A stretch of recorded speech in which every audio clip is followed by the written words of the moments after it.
जिस दिन मुझे बड़े रईस खानदान की बड़ी दीदी घर लेकर आई, उसी वक्त मैंने देखा कि दूसरी दीदी अपने उस trash green tea type boyfriend को लेकर दादाजी के सामने घुटनों पर बैठी हुई थी। दोनों रो रो कर ड्रामा कर रहे थे। दादाजी भी पिघल चुके थे और बस हाँ बोलने ही वाले थे कि तभी पूरे परिवार ने अचानक उसकी मन की आवाज सुन ली। अरे बेवकूफ दीदी, उसने सच में तुमसे 1 रुपया सीधे नहीं लिया, लेकिन पूरा इनडायरेक्ट तरीके से चूस रहा है।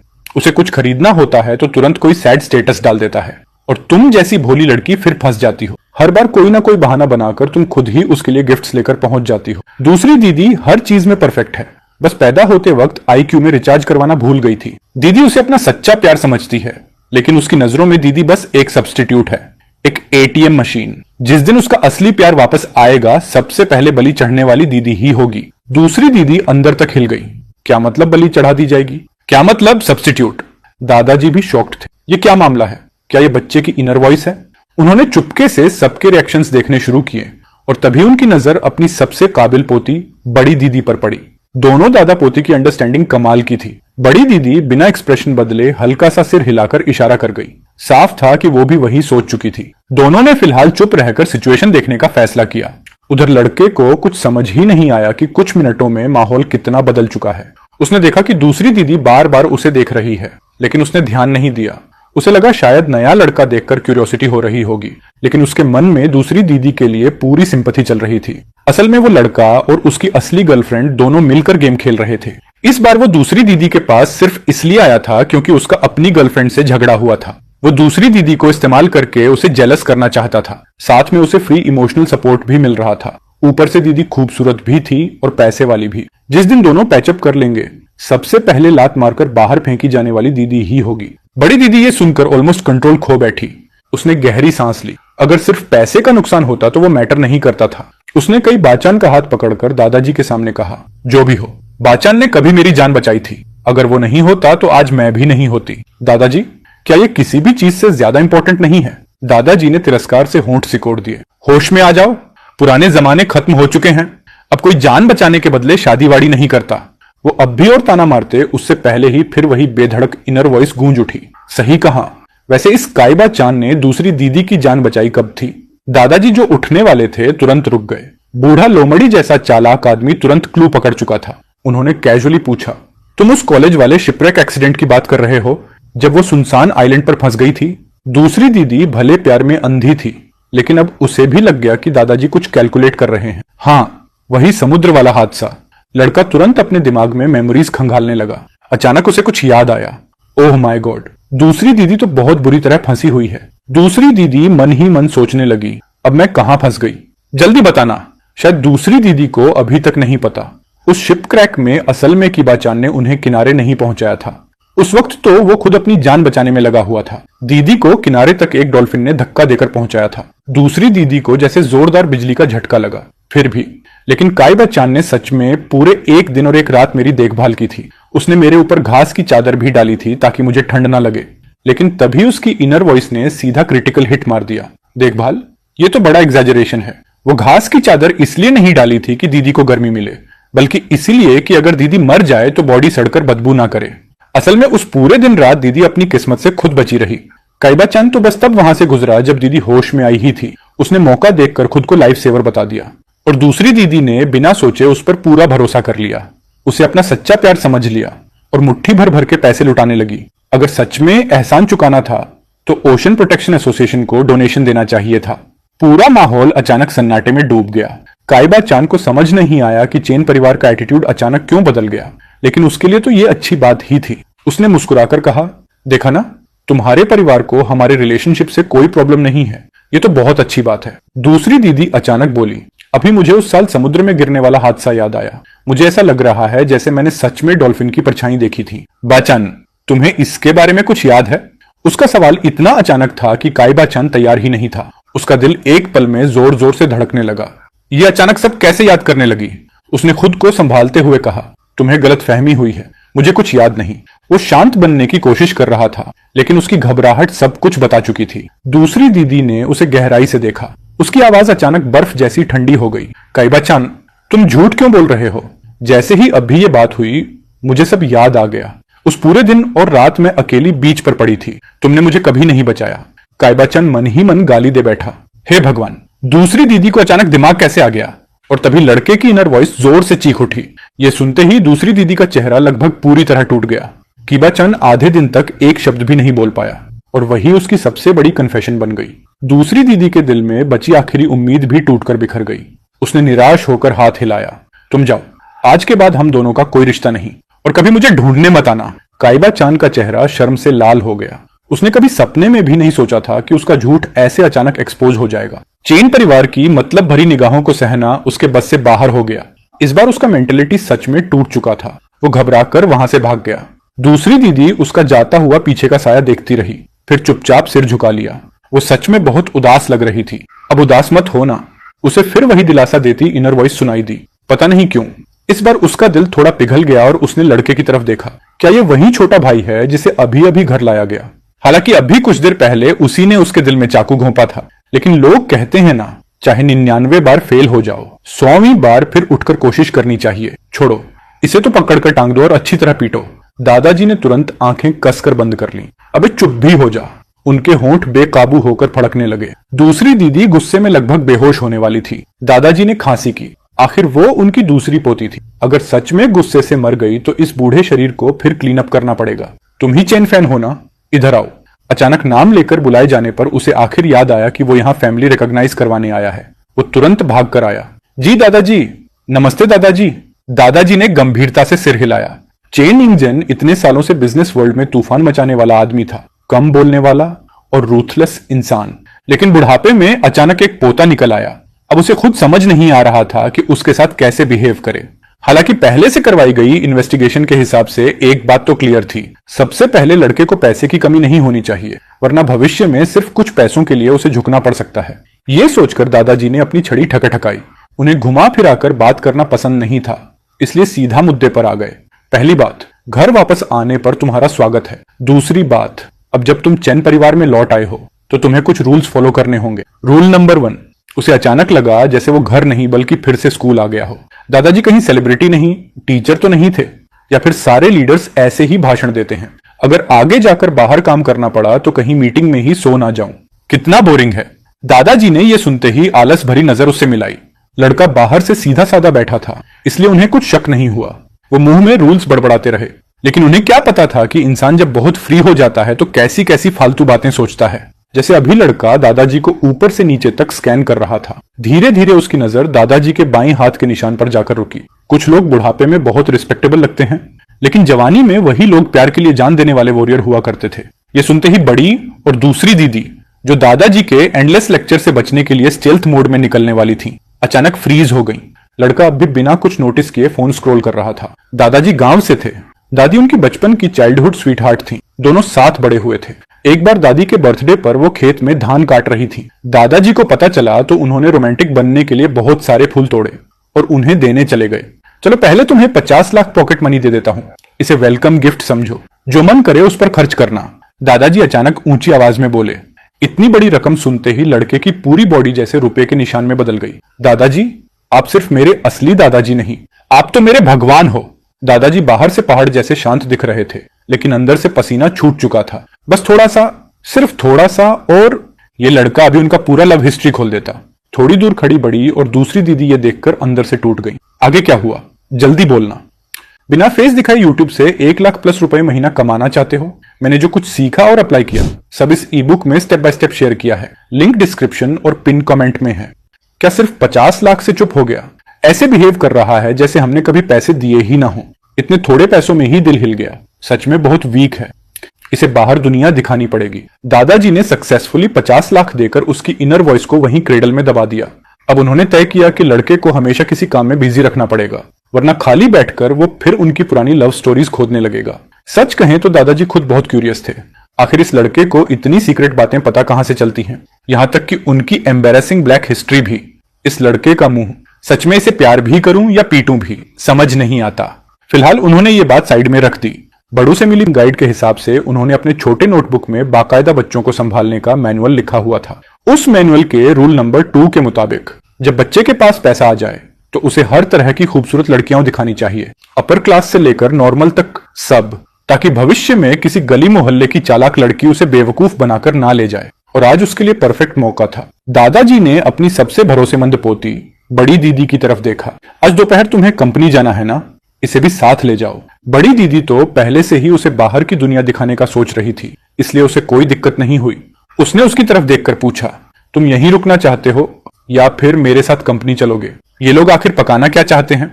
लगता है सब पहले से ही पूरा सेट करके बैठे हैं। लेकिन कोई बात नहीं, 50 लाख के खातिर मैं ईंट की तरह हूं, जहां लगाना हो उठा के रख दो। Helicopter take off. जी। वो आज्ञाकारी बच्चे की तरह सिर हिलाकर मान गया। बड़ी दीदी खुद को रोक नहीं पाई और उसे कुछ बार और देखने लगी। ये लड़का सच में मल्टीपल पर्सनालिटी वाला तो नहीं है? दूसरी दीदी को दादाजी के जजमेंट का सामना करने के लिए वहीं रुकना था, इसलिए वो साथ नहीं जा सकी। बाहर निकलने से पहले बड़ी दीदी ने ऐसे कैजुअली पूछा जैसे बस यूं ही बात कर रही हो, तुम बार बार दादाजी के हाथ को क्यों देख रहे थे? कुछ प्रॉब्लम है क्या? उसने अपनी बड़ी बड़ी आंखें झपकाई। नहीं तो बस उनके हाथ पर स्कार देखा तो थोड़ा क्यूरियस हो गया। वैसे अभी मैं कहां तक सोच रहा था? ओह हाँ, दादाजी असल में दादी को फूल देकर रोमांटिक कन्फेशन करने वाले थे। उन्होंने फूल उठाया भी था, लेकिन तभी जब दोनों रोमांटिक हग करने ही वाले थे, दादाजी गलती से मुर्गी की बीट पर पैर रख बैठे, एकदम फिसले और पूरे पहाड़ से लुढ़कते हुए सीधे गायों के गोबर वाले गड्ढे में जा गिरे। ऊपर से मुंह के बल गिरे अलग, हाथ भी छिल गया। बड़ी दीदी ने पूरी जान लगाकर खुद को रोकने की कोशिश की, लेकिन आखिर में हंसी फूट ही गई। पीछे खड़ी अपनी बड़ी पोती को अचानक हंसते देखकर बूढ़े दादाजी का चेहरा लाल हो गया। उनकी आंखों से खतरनाक चमक निकल रही थी। उन्होंने मन ही मन इन दोनों शरारती बच्चों का हिसाब लिख लिया। बस इंतजार करो, बूढ़े आदमी का रिवेंज बहुत डरावना होता है। उधर लड़का तो सिर्फ 14 साल का बच्चा था, उसके मन में कोई बुरी भावना नहीं थी, वो तो बस मन ही मन सोच रहा था। असल में खतरनाक तो उसकी दोनों बड़ी बहनें थीं। बड़ी दीदी ने छींक मारी और अपने साथ इस गॉसिप किंग को लेकर कंपनी पहुंच गई। उसे लगा अगर वो ज्यादा देर चुप रहा तो माहौल ऑकवर्ड हो जाएगा, इसलिए उसने क्यूरियोसिटी से पूछा, दीदी आपकी कंपनी कैसी है? बड़ी दीदी ने कैजुअल अंदाज में जवाब दिया, बस ठीक ठाक है। स्केल बहुत बड़ा नहीं है, इनकम भी बस ठीक है, लेकिन फ्यूचर में अगर तुम गर्लफ्रेंड ढूंढो तो कम से कम हमारी कंपनी जितने लेवल वाली लड़की ढूंढना। कंडीशंस ज्यादा टफ नहीं है। गाड़ी कंपनी बिल्डिंग के नीचे जाकर रुकी। उसने गर्दन पीछे मोड़ी, इतनी मोड़ी कि लग रहा था अभी टूट जाएगी, फिर भी बिल्डिंग की छत दिखाई नहीं दी। तो ये होता है स्केल बड़ा नहीं। मतलब बड़ी दीदी चाहती हैं कि मैं जिंदगी भर सिंगल रहूं। सपने में भी नहीं सोचा था। जब वो ये सोच रहा था, बड़ी दीदी ने संयोग से सब सुन लिया। उसने भौं उठाई और हल्के से उसके सिर पर थपकी मारी। क्या देख रहे हो, जल्दी अंदर चलो। सबसे ऊपर वाली मंजिल पूरी की पूरी सीईओ ऑफिस एरिया थी। बड़ी दीदी जाकर अपनी डेस्क पर बैठ गई। मेरी अभी एक वीडियो मीटिंग बाकी है, तुम पहले बाहर जाकर खेल लो, बाद में मैं तुम्हें कंपनी घुमाऊंगी। उसने ध्यान से कुछ देर सुनने की कोशिश की, लेकिन जल्दी ही इंटरेस्ट खत्म हो गया। उसकी नजर फिर बड़ी दीदी पर टिक गई, जो पूरी सीरियसनेस से काम कर रही थी। साइड एंगल से बड़ी दीदी कितनी खूबसूरत लग रही है। उसकी ये सिंप वाली इनर वॉइस सुनकर बड़ी दीदी के होंठ हल्के से ऊपर उठ गए। ऐसा नहीं था कि उसने पहले कभी अपनी तारीफ नहीं सुनी थी। सच तो ये था कि बचपन से इतने कॉम्प्लीमेंट सुने थे कि कान पक चुके थे, लेकिन उनमें कितने लोग सच बोलते थे कौन जाने। ये लड़का अलग था, वो सच में दिल से ऐसा सोच रहा था, फिर वो खुश क्यों ना होती। लेकिन तभी उसकी लंबी भारी सांस फिर सुनाई दी। इतनी सुंदर वुमन, लेकिन उसकी सबसे ट्रस्टेड सेक्रेटरी पहले से ही राइवल कंपनी के साथ मिली हुई है। जल्द ही उसे फंसाकर जेल भेजा जाएगा, ऊपर से फाइनेंशियल क्राइम का इल्जाम भी लगेगा। उस सेक्रेटरी ने कई सालों से सीक्रेटली फेक अकाउंट्स बनाए हुए हैं। अब मैं क्या करूं? दीदी को कैसे वार्निंग दूं कि उन्हें शक भी ना हो? मैंने कंपनी का कोई प्रोजेक्ट तक ज्वाइन नहीं किया। अगर अचानक बोल दूं तो बहुत सस्पिशियस लगेगा, लेकिन अगर कुछ ना किया तो बड़ी दीदी सच में जेल चली जाएंगी। बड़ी दीदी का चेहरा तुरंत ठंडा पड़ गया। उन्होंने हाथ में पकड़ा कॉफी कप जोर से टेबल पर पटका। वो घबराकर सिर उठाने लगा। तभी अंदर आया फाइनेंस डिपार्टमेंट का मैनेजर भी डर गया। प्रेसिडेंट चेन, कोई प्रॉब्लम है क्या? बड़ी दीदी ने शांत आवाज में कहा। अचानक याद आया कि काफी समय से अकाउंट्स चेक नहीं किए। तैयारी करो, पिछले कुछ सालों के सारे फाइनेंशियल रिकॉर्ड्स मुझे भेजो। फाइनेंस मैनेजर को कुछ समझ नहीं आया, लेकिन उसने और कुछ पूछने की हिम्मत नहीं की। वो तुरंत तैयारी करने चला गया। लड़का आंखें झपकाने लगा। बड़ी दीदी अचानक अकाउंट्स चेक करने क्यों लगी? क्या अभी इस अंकल मैनेजर ने कुछ बोला था जिससे उनका अटेंशन गया? पूरे साल के अकाउंट्स बहुत ज्यादा थे। सारा कैश फ्लो कलेक्ट और ऑर्गेनाइज करने में कम से कम अगले दिन तक का समय लगना ही था। उस बीच बड़ी दीदी उठी और उसे हाथ से बुलाया। चलो, मैं तुम्हें कंपनी घुमाती हूँ और रास्ते में उन 3 सेक्रेटरीज को भी देख लेते हैं, पता तो चले कौन मुझे फंसाने की सोच रहा है। लेकिन दोनों जैसे ही एलिवेटर के पास पहुंचे, सामने से एक आदमी आता दिखा। उसने परफेक्टली फिटिंग नीला सूट पहना हुआ था। चेहरे पर आधा चालाक और आधा मासूम एक्सप्रेशन था। पूरा वाइब ऐसा जैसे कोई नया कॉलेज ग्रेजुएट सोसाइटी में कदम रख रहा हो। अभी पूरी तरह मैच्योर नहीं हुआ, लेकिन बड़ा बनने की एक्टिंग कर रहा हो। वो डॉक्यूमेंट्स देने आया था। जैसे ही उसने बड़ी दीदी को देखा, वो तुरंत सीधा होकर खड़ा हो गया। Hello president chain. बड़ी दीदी ने हल्का सा सिर हिलाया। डॉक्यूमेंट्स मेरी डेस्क पर रख दो। ये कौन है?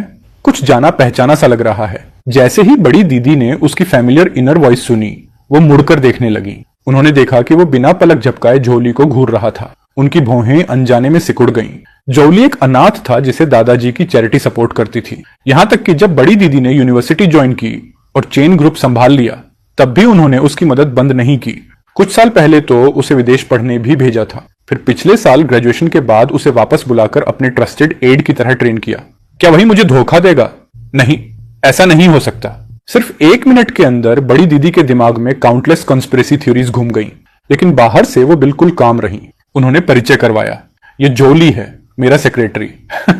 और ये मेरा छोटा भाई चेन फैन। जोली थोड़ा सावधानी से बोला, हेलो यंग मास्टर। उसने भी बड़े कॉन्फिडेंस से जवाब दिया।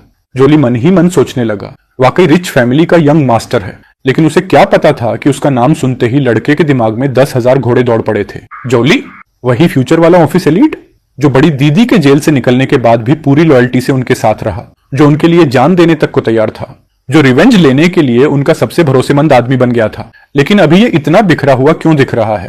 ये ट्रांसफॉर्मेशन क्या है? क्या ये कोरिया जाकर प्लास्टिक सर्जरी करवाकर आया था? बड़ी दीदी ये सुनकर कुछ पल के लिए स्टंट रह गईं। उन्होंने कभी जेल नहीं काटी थी, लेकिन अगर भाई की बात सच निकली तो वो कल्पना कर सकती थी कि जेल से निकलने के बाद उनकी हालत कितनी मिसेरेबल रही होगी। और ऐसी हालत में भी जोली उनका साथ नहीं छोड़ता। लेकिन अफसोस, जोली का अंत अच्छा नहीं था। बड़ी दीदी को जेल में पुरानी बीमारी फिर से हो गई थी। रिवेंज बीच रास्ते में ही रुक गया। जोली तो पहले से ही अकेला इंसान था। इतने तूफानों के बाद आखिर में उसने एक्सीलरेटर पूरा दबा दिया और सीधे मेन कल्प्रिट को साथ लेकर मर गया। Mutual destruction. बड़ी दीदी ने जोली के चेहरे पर बची हुई वो हल्की सी यूथफुल इनोसेंस देखी। उनकी आंखें अनजाने में नरम पड़ गईं। चेन परिवार कभी किसी लॉयल इंसान के साथ बुरा नहीं करेगा। देखो, इससे पूरा जूलिंग वाला स्क्रिप्ट पकड़ा हुआ है। बदला पूरा होने से पहले ही रास्ते में गिर गया। मरते दम तक लॉयल्टी निभाई। थैंक यू भाई। बड़ी दीदी के सिर में दर्द होने लगा। क्या ये छोटा भाई इमोशनल सीन्स के लिए ओवर सेंसिटिव है? लेकिन एक बात अब तय थी, अगर उसकी बातों के प्रूफ मिल गए तो जोली अब कंपनी का टॉप कल्टीवेशन टारगेट बनने वाला था। बड़ी दीदी ने जोली से कहा, मैं अपने भाई को कंपनी दिखाने ले जा रही हूं, तुम भी साथ चलो। जी। जोली थोड़ा शॉक्ड और फ्लैटर्ड हो गया।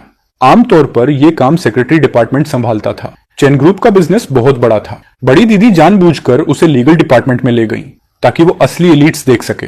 फिर फैशन डिपार्टमेंट में ले गई ताकि उसे पता चले कि असली स्टाइलिश लोग कैसे होते हैं। हर डिपार्टमेंट हेड अपने सबसे टैलेंटेड एम्प्लॉइज लेकर सामने आ रहा था। पूरा चक्कर लगाने के बाद उसे लगने लगा कि वो कंपनी विजिट नहीं बल्कि कॉन्क्यूबाइन सिलेक्शन सेरेमोनी में घूम रहा है। शाम तक आखिर टूर खत्म हुआ। जैसे ही ऑफिस का दरवाजा खुला, एक हार्मलेस दिखने वाली महिला मुड़ी। बड़ी दीदी को देखते ही उसने जेंटल स्माइल दी। फिर सोफा से डॉक्यूमेंट्स का एक फाइल उठाया। प्रेसिडेंट चेन, आप आ गई। किम शुइबे प्रोजेक्ट की बिडिंग फाइल मैंने तैयार कर दी है। बस आपकी आखिरी सिग्नेचर चाहिए, फिर आगे फंडिंग शुरू हो जाएगी। बड़ी दीदी ने फाइल हाथ में ली और साइन करने ही वाली थी कि अचानक, मत करो बड़ी दीदी, उस बिडिंग फाइल में जहर है। बड़ी दीदी ने ऐसे दिखाया जैसे उन्होंने कुछ सुना ही नहीं। लेकिन तभी लड़का मन ही मन जोर से चीख पड़ा। वो जल्दी से हाथ बढ़ाकर बड़ी दीदी को रोकने वाला था, लेकिन बड़ी दीदी उससे भी तेज निकली। धड़ाम। उन्होंने पूरी फाइल सीधे खिड़की के बाहर फेंक दी। फिर लाइटनिंग स्पीड से जाकर हाथ धोने लगी। उनकी एक्शंस देखकर सब लोग शौक में जम गए। लड़के ने भी चुपचाप अपना उठा हुआ हाथ वापस नीचे कर लिया। वॉशरूम से बाहर आकर बड़ी दीदी ने आराम से टिश्यू से हाथ पोंछे। अभी उस फाइल पर मुझे एक कीड़ा दिखा, मैं डर गई थी, बस नेचुरल रिएक्शन था। सेक्रेटरी शू ने यह सुनते ही चुपके से राहत की सांस ली। वो मुस्कुराकर बोली, ओह तो ऐसा था, मैं दूसरी कॉपी प्रिंट करवा देती हूँ और जो फाइल फेंकी गई है उसे भी वापस मंगवा लेते हैं। फिर उसने जेंटल टोन में याद दिलाया, प्रेसिडेंट चेन, इस प्रोजेक्ट को जल्दी साइन करना बेहतर होगा। किम शुइबे प्रोजेक्ट को लेकर अभी भी बहुत लोग कंपीट कर रहे हैं। चुप कर। दो चेहरे वाली औरत, ऊपर से इंसान, अंदर से जानवर, बड़ी दीदी की फीलिंग्स इस्तेमाल करके दूसरी कंपनी के लिए स्पाई बनी हुई है। इस किम शुइबे प्रोजेक्ट में बाद में बहुत बड़ी प्रॉब्लम आने वाली है। वो जमीन भी इशू में फंस जाएगी। फिर रूमर्स हर तरफ फैलेंगे और तब ये बड़ी आराम से फेक अकाउंट्स वाली फाइल्स बाहर निकाल देगी। फिर सारी ब्लेम बड़ी दीदी पर डाल देगी। बड़ी दीदी ने इसे दिल में जगह दी और ये उन्हें नाली में धक्का देने की तैयारी कर रही है। सच में मरने लायक औरत है। उसकी यादों में सब कुछ अब भी साफ था। किम ट्विलोन वाला इंसिडेंट ही चेन परिवार की बर्बादी की शुरुआत था। बड़ी दीदी ने सेक्रेटरी चू की तरफ डिसबिलीफ भरी नजरों से देखा। उन्होंने बहुत लोगों पर शक किया था, लेकिन कभी सपने में भी सेक्रेटरी शू पर शक नहीं किया, क्योंकि दोनों हाई स्कूल से बेस्ट फ्रेंड्स थीं। सेक्रेटरी शू का घर गरीब था, इसलिए शुरुआती सालों में बड़ी दीदी हमेशा उसकी मदद करती रही। ग्रेजुएशन के बाद तो उन्होंने उसे सीधे चेन ग्रुप में नौकरी भी दिलवाई, लेकिन अब उसके चेहरे को देखते ही बड़ी दीदी के अंदर बिट्रेयल की आग भड़क उठी। आखिर क्यों? तभी इनर वॉइस फिर गूंज उठी, और इस बार बड़ी दीदी से भी ज्यादा गुस्से में थी। बेचारी बड़ी दीदी अभी तक अंधेरे में फंसी हुई है। ये सेक्रेटरी शू शुरू से ही जानबूझकर बड़ी दीदी के करीब आई थी। असल में ये शू ग्रुप के चेयरमैन की नाजायज बेटी है। उस आदमी ने उस समय अफेयर किया था जब उसकी असली पत्नी प्रेग्नेंट थी, और इसी औरत को वो अपना ट्रू लव बोलता था। सेक्रेटरी शू खुद जानती थी कि इलिजिमेट चाइल्ड होने की वजह से वो कभी ओपनली ऊपर नहीं आ सकती, इसलिए फ्यूचर में पावर हथियाने के लिए उसने जानबूझकर बड़ी दीदी के पास आना शुरू किया। ओ हाँ, याद आया, ये सेक्रेटरी चू वही लड़की है जिसके पीछे काइबा चान पागलों की तरह घूम रहा था। पता नहीं दोनों का पैचअप हुआ या नहीं। काइबा चान का नाम सुनते ही बड़ी दीदी की आंखें ठंडी पड़ गईं। तो उस आदमी का भी इसमें हाथ है। उधर लड़के के थॉट्स चलते रहे, शायद दोनों का फिर से मेल हो गया होगा। काइबा चान सेक्रेटरी चू के लिए काफी बड़ा हेल्पर था। भले दूसरी दीदी ने उसे छोड़ दिया हो, लेकिन उसके हाथ में अभी भी सेक्रेटरी चू की कमजोरी थी। पहले काइबा चान दूसरी दीदी के साथ कंपनी आया करता था और सेक्रेटरी चू की डॉक्यूमेंट्स में मदद भी करता था। दोनों बेसिकली एक ही रस्सी से बंधे टिड्डे हैं, या तो दोनों बचेंगे या दोनों मरेंगे। बड़ी दीदी मन ही मन ठंडी हंसी हंसी, थोड़ी देर में झोली को इन्वेस्टिगेशन करने भेजती हूँ। सेक्रेटरी चू को जरा भी अंदाजा नहीं था कि इतने कम समय में उसकी पूरी असलियत नंगी हो चुकी है। वो नई प्रिंट हुई बिडिंग फाइल लेकर वापस आई। उसके चेहरे की स्माइल किसी मास्क की तरह चिपकी हुई थी। प्रेसिडेंट चेन, अब आप साइन कर सकती हैं। बड़ी दीदी ने फाइल की तरफ देखा। जल्दी नहीं है। वो आराम से अपनी सीट पर बैठ गई। सेक्रेटरी शू तुरंत बेचैन हो गई। लेकिन प्रेसिडेंट चेन, इस प्रोजेक्ट के पीछे बहुत लोग पड़े हैं और इसका फ्यूचर भी बहुत ब्राइट है। अगर सिर्फ कुछ मिनट की देरी में कोई दूसरा इसे ले गया तो? सेक्रेटरी शू अंदर से पैनिक होने लगी। ये वही योजना थी जिसे वो कई सालों से तैयार कर रही थी। सब कुछ सेट था, बस शुरुआत बाकी थी। लेकिन पहला कदम ही बिगड़ गया। उसे समझ ही नहीं आया। मैं तो बस थोड़ी देर के लिए फाइल प्रिंट करने गई थी। अभी कुछ देर पहले तक बड़ी दीदी खुशी खुशी साइन करने वाली थी। अचानक माइंड कैसे बदल गया। बड़ी दीदी ने जोली के लाए कॉफी का घूंट लिया, फिर आराम से बोली, अगर कोई चीज छिन जाए तो समझ लो वो हमारी किस्मत में थी ही नहीं। जो डेस्टिनी में होता है वो खुद मिल जाता है, जो नहीं होता उसे फोर्स नहीं करना चाहिए। सेक्रेटरी शू ने भारी चेहरा बनाकर कहा, लेकिन मैंने पार्टनर्स से बात कर ली है। आज दोपहर अप्रूवल फाइल सबमिट होनी थी। अगर नहीं किया तो ये कॉन्ट्रैक्ट वायलेशन माना जाएगा। चैन ग्रुप की रेपुटेशन पर भी असर पड़ेगा। बड़ी दीदी ने कप नीचे रखा। वो तो आसान है, पार्टनर साइड को बोल देना कि काम के बीच पता चला बॉयफ्रेंड चीटिंग कर रहा है, तो चीटिंग पकड़ने चली गई थी। लड़का मन ही मन हंसी रोक नहीं पा रहा था। पिछले जन्म में बड़ी दीदी शायद पांडा रही होंगी। इतनी ब्लैक ब्लीड कैसे हो सकती हैं? सेक्रेटरी शू के होंठ फड़क गए। प्रेसिडेंट चैन, मजाक मत कीजिए, उधर वाले सच में जल्दी में हैं। बड़ी दीदी ने अचानक ठंडी आवाज में पूछा, लिटिल शू, हमें एक दूसरे को जानते कितना समय हो गया? सेक्रेटरी शू इस अचानक मूव से डर गई। उसकी आंखें हल्का सा बचने लगी। लगभग 10 साल। हाँ, पूरे 10 साल। बड़ी दीदी शीशे की खिड़की की तरफ देखने लगी, जैसे कोई पुरानी बात याद कर रही हो। 10 साल बहुत लंबा समय होता है, इतना कि इंसान पूरी तरह बदल जाए। लेकिन हो सकता है मैं कभी किसी को सच में समझ ही ना पाई। सेक्रेटरी शू का दिल धक से रह गया। ये क्या मतलब था? उसने चुपके से बड़ी दीदी को ऑब्जर्व किया, लेकिन सामने वाली हमेशा की तरह काम थी। पूरे शरीर से वही कोल्ड ब्लडेड बिजनेस क्वीन वाली ओरा निकल रही थी। बड़ी दीदी ने शांत आवाज में कहा, प्रोजेक्ट की जल्दी नहीं है। किम शुई बे की बिडिंग मैं बाद में डिसाइड करूंगी। मेरे पास अभी कुछ और काम है। वैसे भी बिडिंग परसों है ना, अभी टाइम है। जी। President chain. सेक्रेटरी चू अंदर से पूरी तरह उलझ चुकी थी, लेकिन गिल्ट की वजह से वो और ज्यादा प्रेशर डालने की हिम्मत नहीं कर पाई। उसके जाते हुए पीछे को देखते हुए बड़ी दीदी की आंखें गहरी हो गईं। अगर कल इन्वेस्टिगेशन में सच में सेक्रेटरी शू की फेक अकाउंट्स वाली बात निकल आई तो बड़ी दीदी उसे कभी चैन से जीने नहीं देंगी। हाँ, वो उसे जेल नहीं भेजेंगी, क्योंकि उनके हिसाब से जेल के बाहर ऐसी जिंदगी जीना जहां इंसान मर भी ना सके और जी भी ना सके, वही असली सजा होती है। उस रात विला की तीसरी मंजिल के आखिर में बने स्टडी रूम में बड़ी दीदी ने दादाजी को कंपनी में आज जो कुछ हुआ था सब डिटेल में बताया। उसी वक्त फाइनेंस डिपार्टमेंट का मैनेजर भी रात भर जागकर पिछले सालों के अकाउंट्स लेकर पहुंचा। जांच करने पर सच में 1 करोड़ की कमी निकली। इन्वेस्टिगेशन के हिसाब से इस काम में वाइस फाइनेंस मैनेजर भी शामिल हो सकता था। दादाजी का चेहरा बेहद खराब हो गया। उन्हें उम्मीद नहीं थी कि बड़ी दीदी के इतने करीब के लोग ही इतना बड़ा प्रॉब्लम बन जाएंगे, लेकिन थोड़ी देर बाद उन्हें राहत भी महसूस हुई।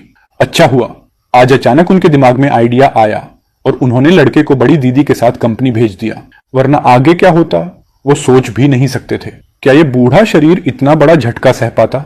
दादाजी लंबी सांस भरकर बोले, इस बार सच में उस बच्चे की वजह से सब बच गया। तभी अचानक एक जोरदार इनर वॉइस फिर गूंज उठी, बचाओ। दादाजी और बड़ी दीदी दोनों का चेहरा बदल गया। नॉलेज भी दुख की तरह होता है। सब मेरे दिमाग से भागता जा रहा है। अब मेहनत नहीं करनी, कल स्कूल बंक मार देता हूं। कोई अमीर आंटी ढूंढकर उसे शुगर बेबी बन जाता हूं। जिंदगी सेट। दादाजी ने सिर पकड़ लिया। ये लड़का दिन भर आखिर सोचता क्या रहता है? घर का पैसा कम पड़ गया क्या जो रिच वुमन ढूंढने निकलेगा? उधर उसी मंजिल के दूसरे कमरे में लड़का सिर पकड़कर परेशान बैठा था। होमवर्क का आधा हिस्सा कर लिया था, बाकी आधा समझ ही नहीं आ रहा था। आखिर उसने तय किया कि कल स्कूल जाकर सिचुएशन के हिसाब से मैनेज करेगा। उसने कंबल ओढ़ा और आराम से सो गया। अगली सुबह सूरज निकलने से पहले ही उसे दुखी पत्नी जैसे चेहरे के साथ स्कूल जाना पड़ा। ये बोरिंग जिंदगी तो पहले से ही मर्डर प्लान कर रही है।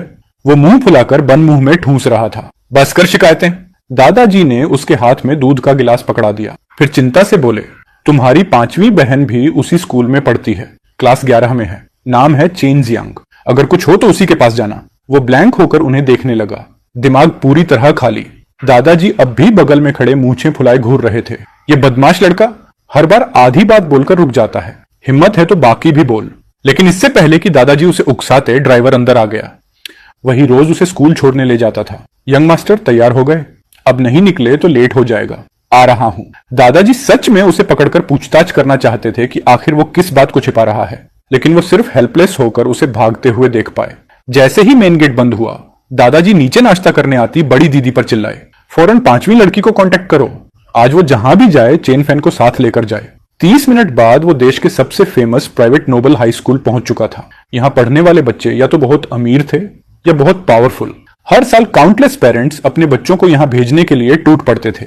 अगर यहाँ किसी स्ट्रॉन्ग बैकग्राउंड वाले स्टूडेंट से फ्रेंडशिप हो जाए तो फ्यूचर प्रैक्टिकली सेट माना जाता था। ड्राइवर ने पूछा, यंग मास्टर, क्या मैं आपको अंदर छोड़ दूं? ये बैडमिंटन बैग और बुक्स काफी हैवी लग रहे हैं। थैंक्स अंकल, लेकिन जरूरत नहीं।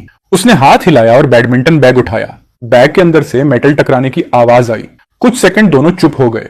ड्राइवर हिचकिचाकर बोला, यंग मास्टर, आपका बैडमिंटन रैकेट टूट गया क्या? क्या नया खरीद दूं? नहीं नहीं, सच में जरूरत नहीं। ये कहकर वो तेजी से स्कूल के अंदर भाग गया। बिल्डिंग के नीचे पहुंचकर उसने बैग की जिप खोली। बच गया। थोड़ा सा और होता तो पकड़ा जाता। अंदर बैडमिंटन रैकेट नहीं, लोहे की छड़ थी। अपने एक्सपीरियंस के हिसाब से वो जानता था, एक बार लीन परिवार से निकाल दिए जाने के बाद जो लोग पहले चापलूसी करते थे वही सबसे पहले हमला करेंगे। और इस सब के पीछे सबसे ज्यादा हाथ लीन रूई का होगा। ऊपर से कल उसने उसे बेइज्जत भी किया था, तो आज वो आग में घी डालने का काम जरूर करेगा। उसे याद आया कैसे पहले उसकी डेस्क पर गंदी गालियां लिख दी जाती थी, कैसे लगभग उसके सिर पर बोरा डालकर पीट दिया गया था। उसकी आंखों में अचानक जागे हुए शिकारी जैसी एक्साइटमेंट चमक उठी। चलो शिकार का समय शुरू। जब वो अपनी क्लास में पहुंचा तो उसकी पुरानी सीट पर कोई दूसरा लड़का बैठा था, लेकिन उसे गुस्सा नहीं आया। वो सीधे पीछे वाली आखिरी रो में गया, जहां खिड़की के पास डस्टबिन के बगल वाली सीट्स थी। वही उसकी ऑफिशियल जगह थी। डेस्क पर लाल पेंट से बड़े बड़े अक्षरों में लिखा था, कचरा। लेकिन उम्मीद के उलट उसकी सीट पर पहले से एक लड़की बैठी थी। उसने किताब से चेहरा ढका हुआ था और दोनों पैर आराम से डेस्क पर रखे थे। अच्छा, नया खेल शुरू किया है।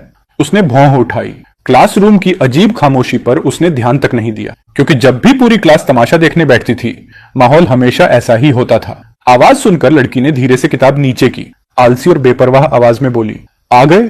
लेकिन उसके पूरा बोलने से पहले ही हवा में एक स्मूथ आर्क बना। लोहे की छड़ सीधा उसके चेहरे की तरफ जा पहुंची। लड़के की आंखें बेहद ठंडी थीं। या तो आज मुझे नई डेस्क मिलेगी या फिर आज तुम यहां से बाहर नहीं जाओगी। लेकिन अगले ही पल उसका चेहरा टूट गया। अरे बाप रे, ये तो मेरी 5वीं दीदी है। आज इन्हें अचानक मेरी याद कैसे आ गई? उधर 5वीं दीदी अभी तक शौक में थी, क्योंकि उनके छोटे भाई ने आते ही उन पर हमला कर दिया था। फोन पर तो कहा गया था कि वो एकदम नाजुक मासूम मेमने जैसा लड़का है, तो फिर उसके सामने खड़ा ये कौन था? उसके दिमाग का क्वेश्चन मार्क अभी पूरा बना भी नहीं था कि अचानक वही अजीब इनर वॉइस फिर सुनाई दी, और वो आवाज सामने खड़े लड़के की आवाज से पूरी तरह मैच कर रही थी। 5वीं दीदी को लगभग सब समझ आ गया। क्या ये वही लेजेंडरी आदमी है जिसे हेवन ने चुना है? अगर ऐसा है तो सब एक्सप्लेन हो जाता है। 5वीं दीदी ने खुद को जितना कूल दिखा सकती थी उतना दिखाने की कोशिश की। जानबूझकर आवाज भारी करके बोली, छोटे भाई, पहली बार मिल रहे हैं, क्या तुम अपनी बहन से कुछ नहीं कहोगे? लड़का मुंह खोल ही रहा था कि बगल में कुर्सी मेज गिरने की आवाज गूंज गई। हे भगवान! 5वीं दीदी भी छोटे भाई की तरह फुल वाइल्ड निकली। स्कूल हॉस्टल सिस्टम वाला था। पांचवी दीदी आज आराम से डॉर्मेट्री में सो रही थी कि अचानक बड़ी दीदी का फोन आ गया। उन्हें उस छोटे भाई से मिलने भेजा गया जिसे उन्होंने कभी देखा तक नहीं था। ऊपर से धमकी भी मिली, अगर नहीं गई तो बैंक कार्ड फ्रीज कर दूंगी। इसलिए पांचवी दीदी को इविल कैपिटलिज्म के आगे झुकना पड़ा। वो बस फॉर्मेलिटीज निभाकर लौटना चाहती थी, लेकिन जैसे ही क्लास में पहुंची उन्होंने उसकी डेस्क पर बड़े बड़े अक्षरों में कचरा लिखा देखा। फिर उन्होंने बाकी स्टूडेंट्स की बेहुदा गॉसिप भी सुन ली। बस वहीं उनका गुस्सा फट पड़ा। चंद परिवार के लोग अभी इतने नीचे नहीं गिरे कि बाहर वाले उन्हें यूं बुली करें। पांचवी दीदी निंगरे हाई स्कूल की फेमस ट्रबल मेकर थी। ऊपर से सबको पता था कि उनका बैकग्राउंड भी बहुत पावरफुल है। मतलब वो ऐसी इंसान थी जिससे कोई पंगा नहीं लेना चाहता था। उन्होंने ठंडी नजरों से पूरी क्लास को देखा। ये डेस्क किसने किया? जिसने लिखा है सामने आओ। कुछ सेकंड पहले तक शोर मचाती क्लास अचानक शांत हो गई। सभी स्टूडेंट्स उन्हें कंफ्यूजन से देख रहे थे। उन्हें समझ नहीं आ रहा था कि वो चेन फैन के लिए क्यों खड़ी हो रही हैं। फिर पांचवी दीदी ने ऐसा बॉम्ब गिराया कि सबके चेहरे उड़ गए। चेन फैन मेरा छोटा भाई है, मैं पहले से वार्निंग दे रही हूँ। आगे से उसे छेड़ने से पहले कॉन्सिक्वेंसेस सोच लेना। किसने प्रॉब्लम क्रिएट की? पांचवी दीदी ठंडी हंसी हंसी, ना मानो तो भी चलेगा, लेकिन अगर मैंने खुद पता लगा लिया तो उसकी जिंदगी नरक बना दूंगी। ये सुनते ही जो स्टूडेंट्स इन्वॉल्व थे सबके चेहरे सफेद पड़ गए। बाकी स्टूडेंट्स पूरी तरह स्टन्ड थे। ये क्या हो रहा है? क्या उसे फेक यंग मास्टर नहीं कहा गया था? क्या वो गरीब फैमिली में वापस नहीं भेज दिया गया था? तो फिर उसकी बहन चेन जियांग कैसे हो सकती है? ये सब लिन यू की फैलाई बातों से बिल्कुल अलग था। लेकिन पांचवी दीदी को इन अंडरकंट से कोई मतलब नहीं था। उन्होंने पैर डेस्क पर रखे, बैग चेहरे पर डाला और वापस सोने लगी। उन्हें लगा था कि छोटा भाई अब उन्हें वर्शिप वाली नजरों से देखेगा, लेकिन अगले ही पल उन्होंने ये सुना, या तो आज मुझे नई डेस्क मिलेगी या फिर आज कोई यहां से बाहर नहीं जाएगा। ये सीन उनकी इमेजिनेशन से बिल्कुल उल्टा था। अपनी इज्जत बचाने के लिए उन्होंने हल्का गला साफ किया। छोटे भाई, पहली मुलाकात है, कुछ बोलोगे नहीं? उन्हें खुद लगा ये लाइन बहुत कूल थी, लेकिन तभी बगल से बेवकूफ टीममेट की इनर कमेंट्री सुनाई दी। हे भगवान, पांचवी दीदी भी छोटे भाई जितनी डेंजरस हैं। तभी लड़के को एहसास हुआ कि उसने गलत इंसान पर हमला कर दिया। उसने तुरंत आयरन रॉड वापस खींच ली, फिर ओबीडियंट स्माइल देकर दोनों हाथों से रॉड आगे बढ़ाई। हेलो पांचवी दीदी, पहली मुलाकात पर यह आयरन रॉड गिफ्ट है, प्लीज एक्सेप्ट कर लीजिए। पांचवी दीदी ने कैजुअली रॉड उठाकर बगल वाले बेवकूफ स्टूडेंट की तरफ फेंक दी। फिर बोली, जो भी तुम्हें बुली करता है सबका नाम बता। अगर दीदी ने बोल दिया है तो अब शर्माने की जरूरत नहीं। ठीक है, तो मैं शुरू करता हूं। लड़का आगे बढ़ा, सीधे सामने बैठे लड़के की डेस्क पर हाथ पटका। जंगमान, हर कोई बोर्न एक्टर नहीं होता और जंगमान की एक्टिंग स्किल साफ कमजोर थी। उसकी आंखों में तुरंत गिल्ट दिख गया। फैन गे, मुझे क्यों ढूंढ रहे हो? लड़के ने उसके साथ एक्टिंग करने की कोशिश भी नहीं की, सीधे मुद्दे पर आया। मेरी डेस्क पर जो लिखा है वो तुमने किया ना? जहांगमान ऐसा इंसान था जो हमेशा ताकतवर लोगों के साथ खड़ा होता था, वीक लोगों को दबाता, स्ट्रांग लोगों की चापलूसी करता। उसके लिए गरीब होना ही सबसे बड़ा क्राइम था। क्लास के सारे रिच और पावरफुल स्टूडेंट्स की उसने पहले ही बटरिंग कर रखी थी, पहले चेन फैन की भी। लेकिन चेन फैन ने कभी ऐसे लोगों को इंपॉर्टेंस नहीं दी। इसी वजह से वो उससे मन ही मन जलता था। इसलिए जैसे ही उसे पता चला कि चेन फैन मुश्किल में है, वो तुरंत लिन्यू को खुश करने के लिए उसे बली करने लगा। लेकिन मैं तो अभी थोड़ी देर पहले ही क्लास में आया हूं। जहांगमान अब भी मना कर रहा था। उसे लगा चेन फैन के पास कोई प्रूफ नहीं होगा। दोनों दोस्त नहीं थे, लेकिन खुले दुश्मन भी नहीं। शायद चेन फैन बस शक कर रहा था, अगर मैं डिनाई करता रहूं तो वो क्या कर लेगा। तभी पांचवी दीदी ने क्लास के सामने लगे सर्वेलेंस कैमरा की तरफ इशारा किया। उन्होंने बांहें मोड़ी और दबाव भरी नजरों से जंगमन की तरफ देखा। क्लास में इतना बड़ा कैमरा लगा है, क्या हमें फुटेज निकलवानी पड़ेगी? पांचवी दीदी की बात सुनते ही जांगमान का चेहरा सफेद पड़ गया। उसे अब बुरी तरह पछतावा होने लगा। पहले उसे पता था कि chain fan fake young master है, फैमिली भी गरीब है, कोई बैकिंग नहीं है, ऊपर से उसकी पढ़ाई भी इतनी आउटस्टैंडिंग नहीं थी। इसलिए उसे लगा प्रिंसिपल और टीचर्स कभी उसका साइड नहीं लेंगे। यही सोचकर वो लोग बिना डर के उसे बुली कर रहे थे, कैमरा से भी नहीं बच रहे थे। लेकिन किसे पता था कि सिचुएशन तूफान की तरह पलट जाएगी। चेन फैन के चेहरे पर मासूम लेकिन डेंजरस स्माइल थी। इतना ट्रबल लेने की क्या जरूरत है? यहाँ बैठे काफी लोगों ने सीन देखा होगा ना। इतना सुनते ही स्टूडेंट्स बोलने लगे, या हाँ, मैंने देखा था। सुबह सुबह जांगमान पेंट की बाल्टी लेकर आया था। उसने ब्रश से डेस्क पर लिखा था। हर एक्यूजेशन सीधे जांगमान पर गिर रही थी। नहीं, ऐसा नहीं है। मैं तो शुरू में उसे बुली भी नहीं करना चाहता था। ये सब फेंक चेन और चुवई ने उकसाया था। अचानक नाम सुनते ही वो दोनों भी उछल पड़े। बकवास मत कर। जब पता चला था कि चेन फैन गरीब हो गया है, सबसे पहले बदला लेने को कौन एक्साइटेड था? हम इतने सालों से क्लासमेट्स हैं, मेरा इससे कोई लेना देना नहीं। प्लान तुम दोनों ने बनाया था। मैं तो सोच रहा था कि उसके आने पर उसे बचा लूंगा। कुत्ते जैसी बकवास बंद कर। तीनों वहीं एक दूसरे को काटने लगे। पूरा सीन बिल्कुल कुत्तों की लड़ाई जैसा हो गया। क्लास टीचर दरवाजे पर खड़ी ये सब देख रही थी। न अंदर आने की हिम्मत, न बाहर जाने की, बस चुपचाप अपनी प्रेजेंस कम करने की कोशिश कर रही थी। उधर वो तीनों लड़के लाल आंखों से सच में लड़ने लगे। पांचवी दीदी ठंडे चेहरे से तमाशा देखती रही। फिर उन्होंने चेन फैन की तरफ देखा। उसके चेहरे पर जरा भी इमोशन नहीं था। उन्होंने मन ही मन सोचा, क्या इस बुलिंग ने छोटे भाई को मेंटली हर्ट कर दिया? उन्हें बड़ी दीदी की वार्निंग याद आई, आज पूरा दिन उसका ध्यान रखना। पांचवी दीदी ने सोचा कि आज वैसे भी पढ़ाई नहीं होने वाली, तो वो सीधे उसे लेकर निकलने का फैसला कर बैठी। वो क्लास टीचर के सामने जाकर खड़ी हो गई। बगल में लड़ रहे तीनों लड़कों को उन्होंने देखा तक नहीं। जब ये लोग लड़ लें तो मेरी तरफ से मैसेज पहुंचा देना। बिना फेस दिखाए यूट्यूब से 1 लाख+ रुपए महीना कमाना चाहते हो? मैंने जो कुछ सीखा और अप्लाई किया सब इस ई बुक में स्टेप बाय स्टेप शेयर किया है। लिंक डिस्क्रिप्शन और पिन कमेंट में है। चैन ग्रुप इस बात को याद रखेगा और बेहतर होगा ये बात इनके पेरेंट्स तक भी पहुंचे। मुझे यकीन है उनका फैमिली सर्कल खुद समझ जाएगा क्या करना है। फिर उन्होंने बड़ी दीदी को करंट सिचुएशन का शॉर्ट मैसेज भेजा। उसके बाद क्लास टीचर से बोली, चैन फैन के लिए छुट्टी अप्रूव कर दीजिए, आज मैं इसे अपने साथ ले जा रही हूँ। जी। क्लास टीचर नेचुरली मना करने की हिम्मत नहीं कर पाई। चैन फैन ने धीरे से पांचवी दीदी की स्लीव खींची। पांचवी दीदी, तो क्या अब मैं हॉस्टल से सामान पैक करके घर जा सकता हूँ? दीदी। ये शब्द सुनते ही पांचवी दीदी, जो घर की फूड चेन में सबसे नीचे थी, ऑलमोस्ट इमोशनल हो गई, लेकिन ऊपर से कूल बनने की कोशिश करती रही। बड़ी दीदी ने कहा था, आज तुम मेरे साथ रहोगे, एक बार फिर बुलाकर दिखाओ, क्योंकि उसने अभी उसकी मदद की थी। चेन फैन ने जानबूझकर इनोसेंट बनते हुए पूछा, पांचवी दीदी क्या बुलाऊं? कुछ नहीं, लीव लेटर हो गया, चलो। उन्होंने छुट्टी की एप्लीकेशन टीचर को पकड़ा दी, फिर अपनी लंबी टांगों के साथ आगे बढ़ गई। चेन फैन छोटे बच्चे की तरह पीछे पीछे चल पड़ा। पांचवी दीदी जिंदाबाद। पीछे से आती उसकी खुशी भरी आवाज सुनकर पांचवी दीदी के होंठ आखिर ऊपर उठ ही गए। हाँ, उन्हें यही फीलिंग चाहिए थी। मिडिल स्कूल बिल्डिंग से बाहर निकलते वक्त पांचवी दीदी की बेस्ट फ्रेंड लगातार उनकी हीरोइक स्टोरी सुना रही थी। वैसे सच कहूं, तुम्हारे चेन फैमिली वाले लोग लिटरली मॉन्स्टर्स हैं। तुम्हारी पांचवी दीदी रोज क्लास में सोती हैं, कभी होमवर्क नहीं करती, दिन भर बाहर घूमती रहती हैं, रात भर गेम खेलती हैं, लेकिन एग्जाम से पहले बस 3-4 दिन पढ़ती हैं और फिर भी पूरे ग्रेड के टॉप स्टूडेंट्स में आ जाती हैं। लोग जले नहीं तो क्या करें। पीछे चलता चेन फैन लगातार छोटे छोटे नोट दे रहा था। उधर आगे चलती पांचवी दीदी को उसके इनर थॉट्स सुनने पड़ रहे थे। अरे छोड़ो, पांचवी दीदी रात भर गेम्स कहाँ खेलती हैं? वो सीक्रेटली ऑनलाइन कोर्सेज पढ़ती हैं। दिन में क्लास में सोना भी सिर्फ लोगों को कंफ्यूज करने के लिए है। और होमवर्क, जहां कोई नहीं देखता वहां वो क्वेश्चंस को कनेक्ट द डॉट्स गेम बनाकर सॉल्व करती हैं। एग्जाम से पहले के 3 दिन बस इसलिए क्योंकि तब फाइनली ओपनली पढ़ सकती हैं। उनकी एरोगेंस सिर्फ आउटर शेल है, असल में वो स्टडी मॉन्स्टर हैं। वांग कैक्सिन ने देखा कि वो इतना ध्यान से सुन रहा है तो और एक्साइटेड होकर बोलने लगी, सिर्फ पढ़ाई नहीं, उनका स्पोर्ट्स भी इंसेन है। हर बार फुल मार्क्स तो आते ही हैं, स्टेमिना भी मॉन्स्टर लेवल का है। वो एडमिरेशन से भरकर बोली, एक बार स्कूल ट्रिप में हम माउंट ताई गए थे। हम लोग टिकट गेट तक पहुंचकर ही मर गए थे, लेकिन तुम्हारी पांचवी दीदी सीधा माउंटेन टॉप तक चढ़ गई थी। Literally super human. और अगले दिन नॉर्मली स्कूल भी आ गई। चेन फन मन ही मन बोला, तो फिर तुमने वो नहीं देखा जब पांचवी दीदी पूरा दिन बॉडी पेन से कराह रही थी, थककर हालत खराब हो गई थी, पूरा शरीर सॉफ्ट पड़ गया था, बस मुंह अभी भी स्ट्रांग था। सिर्फ इतना ही नहीं, आगे चल रही पांचवी दीदी फोन में सिर झुकाए टाइपिंग कर रही थी, लेकिन उनके माथे पर पसीना आने लगा। ये छोटा भाई बहुत ज्यादा जानता है।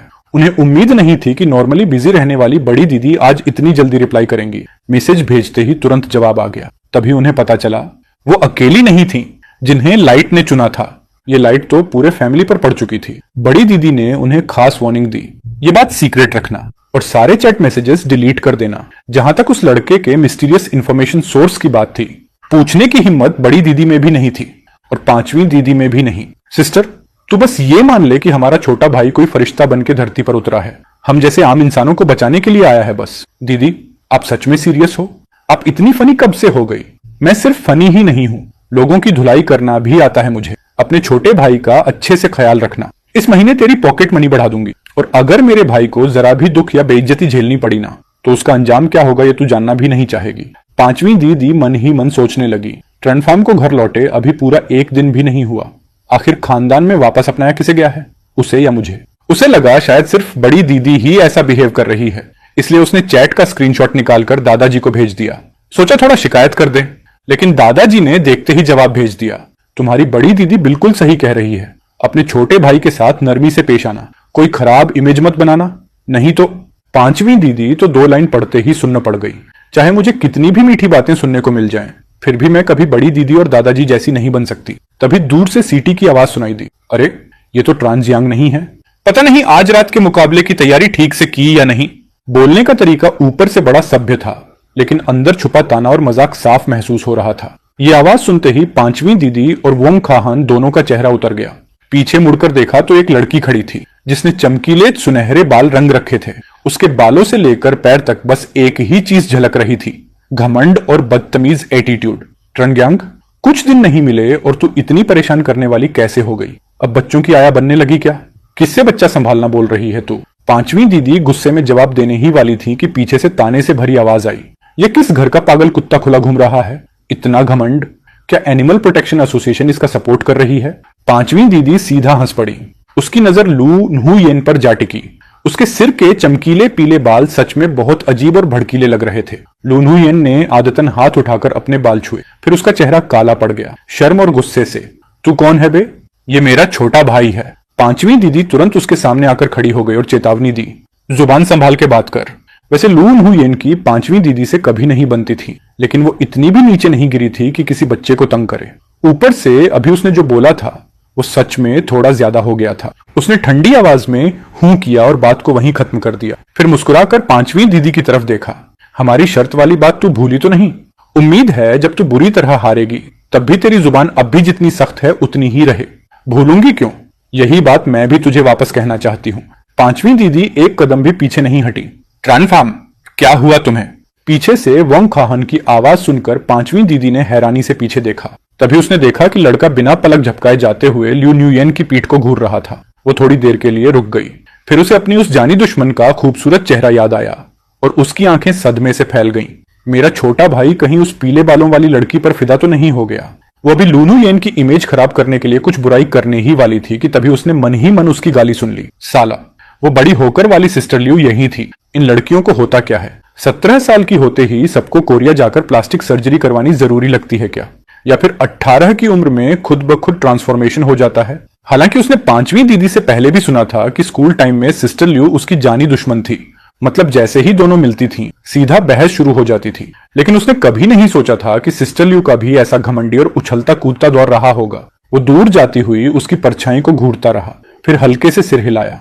अरे सिस्टर लियू, अभी तुम मेरी पांचवी दीदी के सामने जितना एटीट्यूड दिखा रही हो, फ्यूचर में जब तुम रो रो कर उसे शुगर मॉमी बनकर पालने की कोशिश करोगी ना, तब उतनी ही बुरी हालत होने वाली है। लेकिन दूसरे एंगल से सोचूं तो यह स्टोरी काफी स्पाइसी भी है। फ्यूचर में हमारा घर बर्बाद हो जाएगा और पूरी कहानी मिलाकर देखा जाए तो मतलब ये हुआ कि हमारा घर तबाह होने के बाद मेरी जानी दुश्मन ने मुझे पाल लिया। इस बार सदमे से आंखें फैलने का टारगेट खुद पांचवी दीदी बन गई। पहले तो वो ये सुनकर हिल गई कि फ्यूचर में उसका घर बर्बाद हो जाएगा। उसके बाद वो ये सुनकर और ज्यादा हिल गई कि उसकी जानी दुश्मन फ्यूचर में उसे अपने पास रखेगी। नामुमकिन, वो लड़की तो पूरी तरह स्ट्रेट है, फिर वो मुझे क्यों रखेगी? ये कौन सा भूतिया मामला है? पांचवी दीदी पूरी तरह कंफ्यूजन में डूब गई। आखिर ऐसा क्यों होगा? लू बहन ऐसा क्यों करेगी? जैसे ही उसने कोई जरूरी कीवर्ड सुना, पांचवी दीदी तुरंत एक्टिव हो गई। जल्दी बोल, आगे क्या हुआ? फटाफट बता। उसी समय बगल में खड़ी वोंग खाहान ने बहुत हल्की सी आह भरी, जो मुश्किल से सुनाई दी, लेकिन उसने तुरंत लड़के का ध्यान खींच लिया। क्या हुआ? कोई दिक्कत है? उसने हैरानी से पूछा। वोंग खाहान ने अपनी दोस्त की पीठ की तरफ देखते हुए बेबस आवाज में कहा, बस मुझे तुम्हारी पांचवी दीदी की थोड़ी चिंता हो रही है। पांचवी दीदी की? ठीक है, मुझे पता है तू अभी टेंशन में है, लेकिन थोड़ा धीरे टेंशन ले सकती है क्या? मैं तो अभी अभी असली वजह सुनने वाला था। सच में गुस्सा आ रहा है, लेकिन पीछे चल रहे दोनों लोग आगे वाली की इस उलझी हालत को बिल्कुल नहीं समझ पा रहे थे। चिंता? वो पहले समझ नहीं पाया, फिर अचानक उसे अब भी वाली बात याद आई और मुद्दा पकड़ में आ गया। उसने उत्सुकता से पूछा, अभी जो तुम लोग शर्त की बात कर रहे थे वो क्या है? ये सवाल सुनकर वोंग खाहान ने हिचकिचाते हुए पांचवी दीदी की तरफ देखा। उसे समझ नहीं आ रहा था कि सच बताना चाहिए या नहीं। कुछ खास नहीं, बस एक मोटरसाइकिल रेस है। पांचवी दीदी को उसकी तरह ज्यादा झिझक नहीं थी। उसने बाल झटकते हुए आराम से कहा, आज रात 8 बजे पहाड़ी सड़क पर मेरी और लू न्हुयेन की रेस है। स्पीड और पैशन की लड़ाई। जो हारेगा वो 1 महीने तक दूसरे के लिए चाय डालेगा, पानी लाएगा और छोटा नौकर बनकर काम करेगा। दूसरे की हर बात मानना, चाय डालना, पानी लाकर देना। ये तो पूरी तरह फ्यूचर वाली पांचवी दीदी की ट्रीटमेंट लग रही है। बस सिस्टर लियू का एक शब्द और वो खुशी खुशी चाय परोसने लगती है। पांचवी दीदी के पास इतना बढ़िया फायदा हमेशा से था क्या? लेकिन वो पहाड़ी रास्ता काफी डेंजरस है। तुम दोनों कहीं और रेस नहीं कर सकती क्या? पांचवी दीदी ने भौं उठाई। जैसे ही बात उसके फेवरेट बाइकिंग वाले शौक पर आई, उसका पूरा चेहरा चमक उठा। वो दांत दिखाकर हंसते हुए बोली, मेरी स्किल्स पर भी तुझे भरोसा नहीं है क्या? रिलैक्स रह, सिर्फ पहाड़ी सड़क ही क्या, 18 मोड़ों वाली मौत की सड़क भी हो, तेरी दीदी आराम से निकल जाएगी। ठीक है, टेंशन मत ले। ये कहकर उसने फिर उससे पूछा, आज रात घर वापस जाना है या मेरी विला में चलेगा? उसके स्कूल में हॉस्टल कंपलसरी नहीं था। अगर पढ़ाई पर असर ना पड़े तो डेली अप डाउन अलाउड था। स्कूल में रहना है या नहीं, ये पूरी तरह उसकी मर्जी थी। और पांचवी दीदी ने सीक्रेटली मेहनत करके सबको शौक देने के लिए स्कूल के पास ही एक विला खरीद रखा था। उस विला में हर चीज तैयार थी ताकि वो कभी भी शिफ्ट हो सके। गैराज में उसकी पसंद की हर तरह की मोटरसाइकिल सजी हुई थी। उसे पता नहीं क्यों, लेकिन इस पहाड़ी रेस वाली बात को लेकर उसके मन में अजीब बेचैनी हो रही थी। इसलिए उसने बोला कि वो भी उसके साथ विला चलेगा। पांचवी दीदी ने पहले से लीव ले रखी थी, इसलिए वो बिना कुछ बोले उसे साथ ले गई। लेकिन जैसे ही दरवाजा खुला, उसे तुरंत पछतावा हुआ, क्योंकि वो भूल गई थी कि लड़का अब उस दीवार को देख रहा था जो पूरी तरह इंग्लिश वोकैबुलरी, इंपॉर्टेंट नोट्स और स्टिकी पेपर्स से भरी हुई थी। अब वो सच में पढ़ाई का पागल बन चुका था। सामने से आने वाले वार से बचना आसान होता है, लेकिन छुपे हुए तीरों से बचना मुश्किल। इसलिए हमेशा सावधान रहना चाहिए। जो लोग हर वक्त आलस करने की बातें करते रहते हैं ना, बहुत पॉसिबल है कि वही लोग सीक्रेटली मेहनत कर रहे हों। अगर तू उनकी बातों पर भरोसा कर ले तो तू गया काम से। पांचवी दीदी के दिमाग में अभी भी बड़ी दीदी और दादाजी की धमकियां और लालच घूम रहे थे। हर तरह से उसे एक अच्छी बहन वाली इमेज बनाए रखने को बोला गया था। हाँ, तुझे भी अपनी दीदी से मेहनत करने की स्पिरिट सीखनी चाहिए। इस वक्त वो दोनों हाथ पीछे बांधकर आराम से टाइम टेबल के सामने टहल रहा था। उसका ये अंदाज बिल्कुल उन बूढ़ों जैसा लग रहा था जो सुबह सुबह पार्क में पिंजरे में चिड़ियां लेकर घूमते हैं। पांचवी दीदी को बार बार मन कर रहा था कि उसके हाथ में एक वॉकिंग स्टिक भी पकड़ा दे। उसके होंठ फड़क उठे। बचपन से लेकर अब तक उसे लड़कों के साथ ज्यादा रहने का एक्सपीरियंस नहीं था। उसने सोचा, हम दोनों भी स्टूडेंट ही हैं, क्यों ना साथ बैठकर सवाल सॉल्व करें। जितना सोचती गई उतना आइडिया परफेक्ट लगने लगा। बहन अपने छोटे भाई को पढ़ा रही है, क्या लविंग और पीसफुल सीन होगा। लेकिन उधर लड़का टाइम टेबल के सामने खड़ा होता गया और उसका चेहरा ज्यादा सीरियस होता गया। उसे बिल्कुल अंदाजा नहीं था कि उस पर कैसी आफत टूटने वाली है। उसने फोन निकाला। आज 18 नवंबर 2023 है। पांचवी दीदी की पहाड़ी रेस याद आ गया। आज ही वो दिन है जब मोटरसाइकिल का टायर फटने की वजह से पांचवी दीदी बुरी तरह घायल होगी। उसके दोनों पैर बेकार हो जाएंगे। उसके बाद वो सिर्फ थोड़ा बहुत चल पाएगी, कभी दोबारा हैवी एक्सरसाइज नहीं कर पाएगी और उसे पूरे 2 साल तक रिहैब रूम में पड़े रहना पड़ेगा। दोनों पैर बेकार। बस इतना सुनते ही पांचवी दीदी डर के मारे एक कदम पीछे हट गई। उसके कुछ ही शब्दों ने उसकी सारी सॉफ्टनेस तोड़कर रख दी। लेकिन ये पॉसिबल नहीं है। पांचवी दीदी को तुरंत लूप होल समझ आ गया। उसकी सारी मोटरसाइकिलें टॉप लेवल इक्विपमेंट से बनी थी। कंकड़ वाली सड़क पर भी चलाओ तो टायर नहीं फट सकता था। क्या किसी ने रास्ते में कीलें बिखेरी थीं? लेकिन वो भी गलत लगता है। अगर ऐसा होता तो एक्सीडेंट सिर्फ मेरा नहीं होता। और हर रेस से पहले मैं खुद बाइक चेक करती हूँ, फिर प्रॉब्लम कैसे हो सकती है। पांचवी दीदी की बाइक में किसी ने छोटा एक्सप्लोसिव डिवाइस लगा दिया था। ये सुनते ही उसकी आंखें सिकुड़ गईं। उसे बेहतर कोई नहीं जानता था कि तेज रफ्तार में चलती बाइक का टायर ब्लास्ट हो जाए तो नतीजा कितना टेरिफाइंग होता है। वो खुद कॉन्स्पिरेसी थ्योरीज सोचने लगी। कहीं वो कमीनी लून हुई तो नहीं, लेकिन वो इतनी खतरनाक भी नहीं लगती। उसे बिल्कुल पता नहीं था कि उसके पीछे खड़ी पांचवी दीदी का मूड उसके हर थॉट के साथ ऊपर नीचे हो रहा था। वैसे वो हरामी था कौन जिसने बॉम्ब लगाया था? थोड़ा याद नहीं आ रहा। उसका दिमाग इतनी तेजी से काम कर रहा था कि जैसे स्मोक निकलने वाली हो। लगता है कोई bankrupt second generation rich kid था, कुछ हद तक लूनहू येन के ड्रिंकिंग ग्रुप का दोस्त। अपने घर को बचाने के लिए उसने पांचवी दीदी और लूनहू येन की रेस पर इलीगल बैटिंग लगाई थी। उसने बाकी रिच किड्स और प्लेबॉय लड़कों को भी बैटिंग में खींच लिया। वो खुद बुकमेकर बना हुआ था। उसने अपने घर के बचे हुए सारे पैसे लूनहू येन पर बेट कर दिए थे, पता नहीं कैसे। लेकिन उसे पांचवी दीदी के विल्ला का एड्रेस मिल गया और वो गराज में घुस गया और वहीं उसने उसकी बाइक के टायर में बॉम्ब फिट कर दिया। ऊपर से पांचवी दीदी के चेहरे पर अब भी स्माइल थी, लेकिन असल में वो अंदर ही अंदर अपने दांत पीस रही थी। सीरियसली, ऐसी भी घटिया हरकत हो सकती है? ये जुआरी कमीने सच में मरने लायक हैं। सिर्फ इलीगल गैम्बलिंग डेन चलाने का क्राइम ही काफी है उस नामहीन हरामी को अंदर सड़ाने के लिए।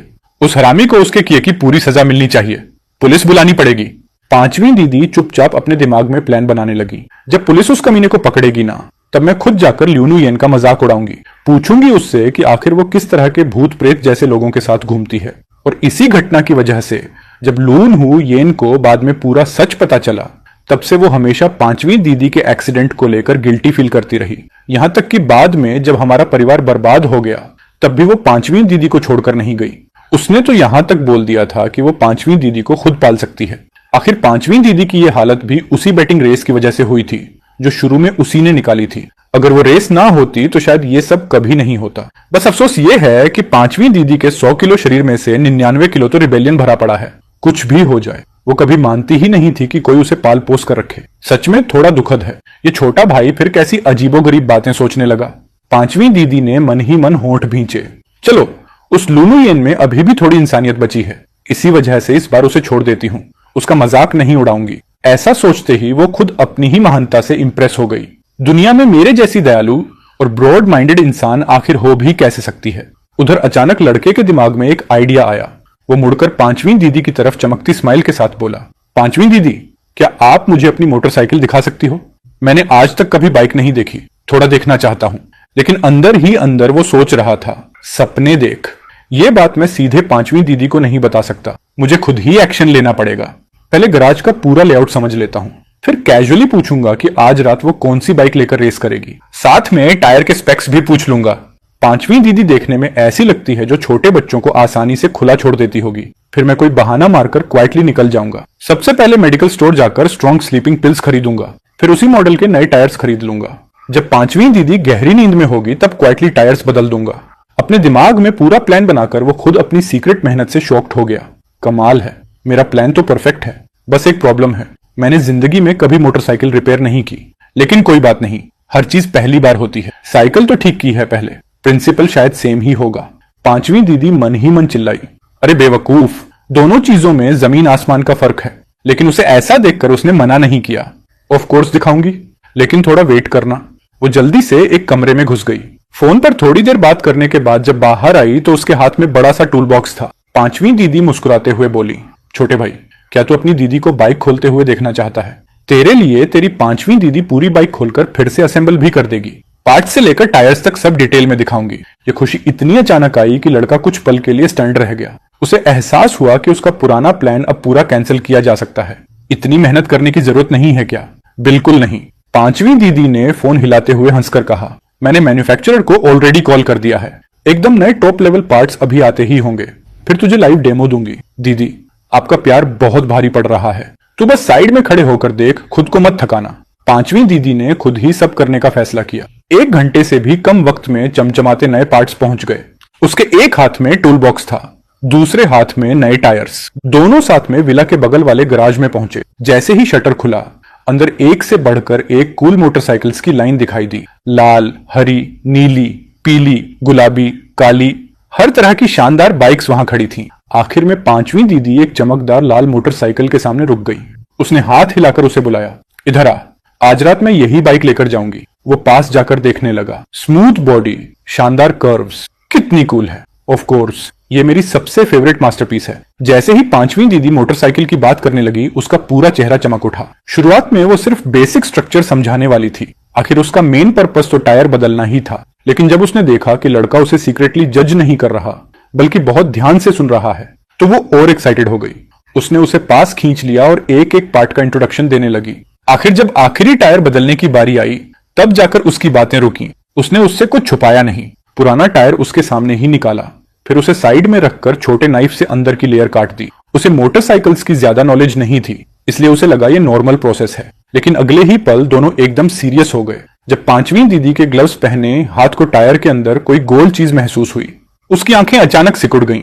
सिर्फ किसी की इनर वॉइस सुनना एक बात थी, लेकिन जब वो सच में, तो उसका डर बिल्कुल अलग होता है। इस वक्त उसे लड़के के मुंह से सुना अपना फ्यूचर याद आ गया। दोनों पैर बेकार।